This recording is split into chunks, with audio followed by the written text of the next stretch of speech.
Assalaamu alaikum warahmatullaahi wabarakaatuh. Hiriyoottan koo, firoottan koo kan tooraa feesbuukii koo jalatti argamtan akkam hundumti keessanuu isiniin jecha har'ani appilikeeshinii tokkoon baay'ee na gammachiise tokkoon isiniif qopheesseen dhufeen jira. Appilikeeshinii neetwoorkiin isaa baay'ee qulqullina qabu tokkoon isiniif qopheesseen dhufeen jira. Akkana hordoftan abdiin qaba. Appilikeeshinii keenya piloostorii keenya keessaa argachuu dandeenyu karaa gabaabaadhaan appilikeeshinii kana piloostorii keenya keessaa argachuu dandeenyu jechuudha. Appilikeeshinii isa kana jechaadha. Soomaa jettanii barreeffattanii jechaadha.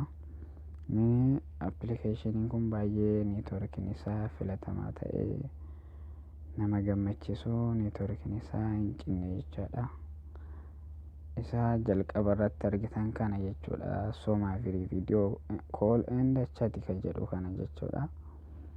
Isa kana tokkoffaa irra argamu kana jechuudha. Isa irratti okay jettan jechuudha.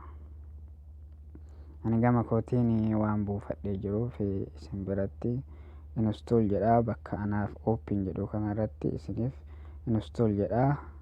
Install gootanii buufachuu dandeessan jechuudha. Gama kootiin waan buusee jiruuf open nan jedha. Asirratti open jedhee isin agarsiisa, na faana bu'a. Appilikeeshinii kana open waan jenneef an dura banee waan jiruuf appilikeeshinii kana karaa gabaabaadhaan hiriyoottanii fi firoottan keenyaaf karaa salphaa ta'een kan biyya alaa jiranii fi kan biyya keessaa jiran ta'es haala neetwoorkiin isaa baay'ee gaarii ta'een qulqullina qabuun nama 3 hanga 4 taanee guruuppiidhaan walii bilbiluu dandeenya jechuudha. Guruuppiidhaan nama 3 hanga 4 taanee viidiyoos ta'ee voice koolii ta'ee wajjin nama 3 hanga 4 taanee bilbiluu dandeenya jechuudha. Isa keessaa karaa kamiin bilbilaa hoggaa jennu as pilaasii diimtuu tanaa ni agarta yoggaa ta'e isa siitanii jechuudha. Siitana al tokkoof gattuxxani. Hoggaa gattuxxani akkanatti gosa waa 4tu isinii ba'a jechaadha. Tokkoffaa irra kan jiru new contact jedha. Isarra galluftanii lammaffaa kan jiru new group call jedha. Isa sadaffaa kanarra gad dhuftanii new groupicha jedha. Isa arfaffaa irra argitan kana new message jedha. Isa kamirra okay jettanii isa new group call jedhu kanarra okay jettan jechaadha. Waggaa asirra okay jettanii akkana isin yaa'a. Hiriyoottan keessan kan isin telefoona keessan keessaa qabdan akkana isinii ba'a jechaadha. Namoota irra bilbiluu barbaadan namoota 3 hanga 4 irra bilbiluu barbaadan irratti al tokko qaqqabdan jechaadha. Waggaa qaqqabdanii raayitii tokko isinii kenna. Akkuma isin 2 gootanii 2 isinii kenna jechaadha. Ammaa fi ani kana irratti gadaa qabu jechaadha.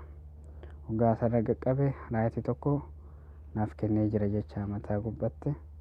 Asirra raayitii tokko naaf kennee jira. Akkasumaan ammallee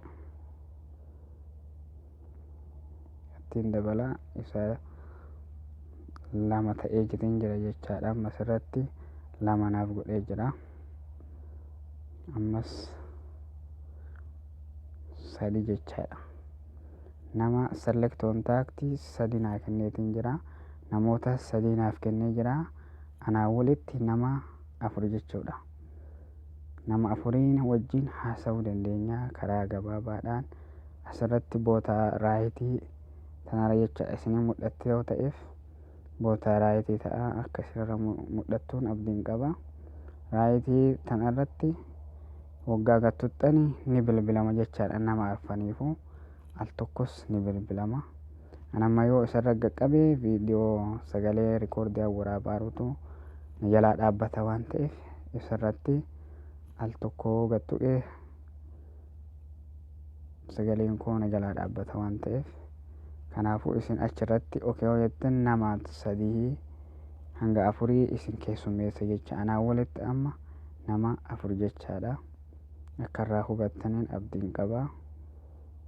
Immoo gaaffii qabaattanis ta'ee haala keessaatiinis na gaafatuu dandeettu. Akka irraa barattanis abdiin qabaa. Assalaamu alaikum warahmatullaahi wabarakaatu.